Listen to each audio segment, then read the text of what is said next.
We just shaped 22 bagels for the bodega. Got my protein coffee. Now it's time to go do my Bible study. One of these fancy water filters here because we don't trust the government or what's in our water anymore. I also started taking up the morning lineup of vitamins, and first up on the daily agenda is She Legit. She legit. She legit took away. Hi, she legit. Just kidding.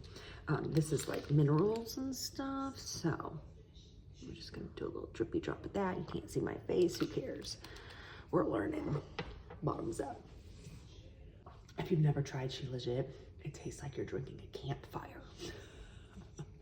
When I make my kids breakfast, I'm gonna feed my starter just because it needs to be replenished. I created a sourdough ebook, and it's been like very hard to explain. So I keep my starter in the, I almost said the microwave, in the refrigerator, because in the refrigerator, it won't die. And so I'm trying to like teach people the foolproof way of like how to like not kill your starter, but it's been really hard to explain that you have a starter in the refrigerator, and then when you're gonna bake, you pull from the starter in the refrigerator. But when that starter gets low, you gotta feed it. Feeding it, just make it bigger. So we're trying to figure out ways to explain this better, but I gotta go turn my bacon. Okay, so I just spent 30 minutes doing my prayer walk. Well, I spent a little time. I spent the rest of the time trying to figure out YouTube and how to do this school. And I feel like a lot of parents overcomplicate homeschool. We use Time for Learning and Hooked on Phonics. My kids both got their own iPads, so they just kind of, they do it on their own, and then when they need help, they come and ask me.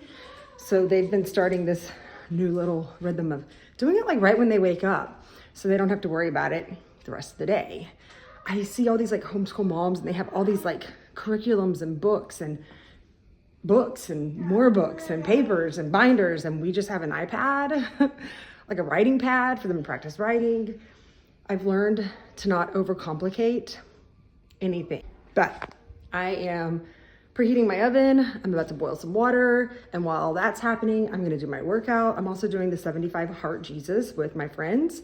So it's a busy day. I gotta drop the bagels off, and then I'm going to get my hair did because we got grays. We can't have that. So let's start our workout. We literally go from worship music to 9 Inch Nails when we work out. So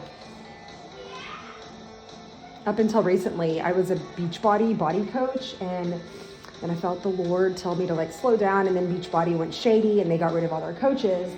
So I no longer support them, and I don't do their workouts anymore, which I had been doing for 7 years. I've been supporting my friend Amy and her husband's new Total Body Shred. It's a CrossFit at home. So that's what I'm about to do. I just gotta pull up my PDF. That I don't need a video or a trainer telling me what to do, that I can read it from a PDF. Oh, here we go. Actually, I forgot. I had found King Booty's old booty workouts. I'm gonna do that. We're doing it. Workout is done. I forgot how hard King Booty's workouts are. I should probably turn music off because I guess like with YouTube, I don't know. We don't have the musical rights to 9 Inch Nails. Bagels are cooling. It's 9:27 in the morning. I'm gonna go get dressed, get the house clean, gotta run a few errands. My daughter has therapy. She got diagnosed with, a thing last year. I'm not really letting it define her, but we are trying to teach her how to like cope with her feelings and her thoughts, just normal things these days. I wish you could see what I had my phone propped up on right now. It's literally like in this like vase thing that I have all my cooking utensils in. Okay, so while I'm cooking my breakfast, I wanted to go back and give you a little tip, because if you're here for this video, thanks. This is the first one, but mainly about like how I incorporate sourdough, baking, my little business into my everyday life. And I wanted to give you a little tip on sourdough baking when it comes to your starter. First, if you've purchased a starter from someone and you're like terrified you're gonna kill it, or you purchased a starter from me, insert shameless plug, I sell mine. She's over 70 years old.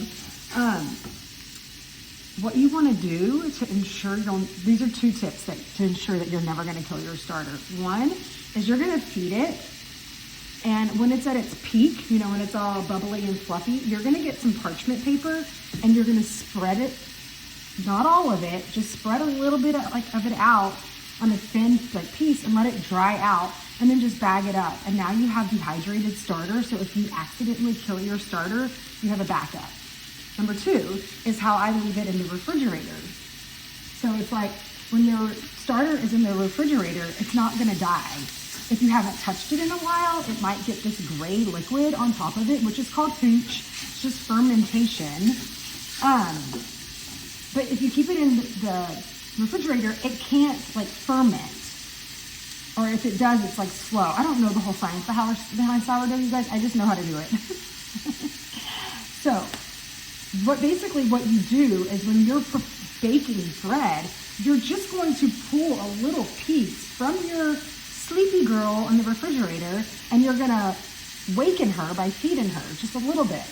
And so, like, when I bake bread, my recipe calls the leaven, is active starter, calls for only 40 grams of starter, and then you feed that to 140 grams of water and 140 grams of flour. And that's the exact amount of starter that I'm going to need for my bread the next day.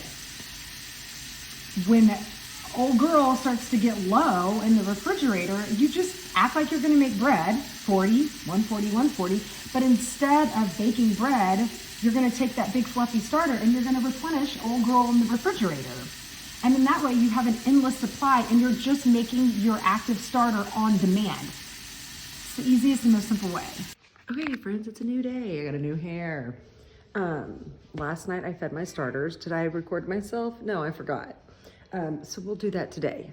But I've got this guy all good and active for 2 loaves of regular bread. And then I got this one over here.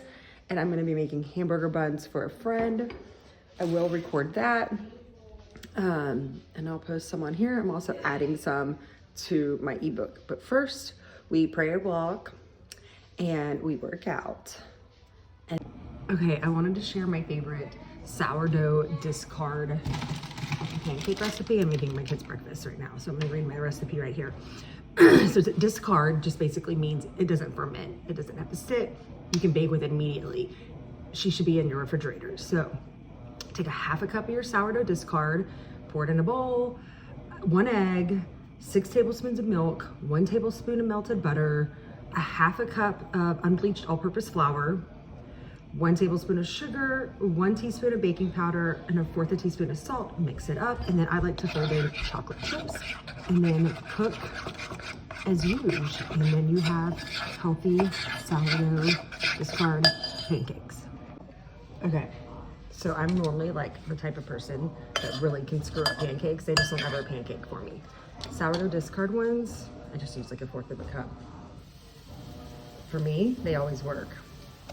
And you're able to make something healthy, quick, and my kids love them. So I will probably write the recipe out right here because I just like sped through it like Speedy Gonzalez. But yeah, I hope you enjoy it. I think I'm gonna end this day's video, or this video because it's a new day. And we'll see how this goes. Bon voyage.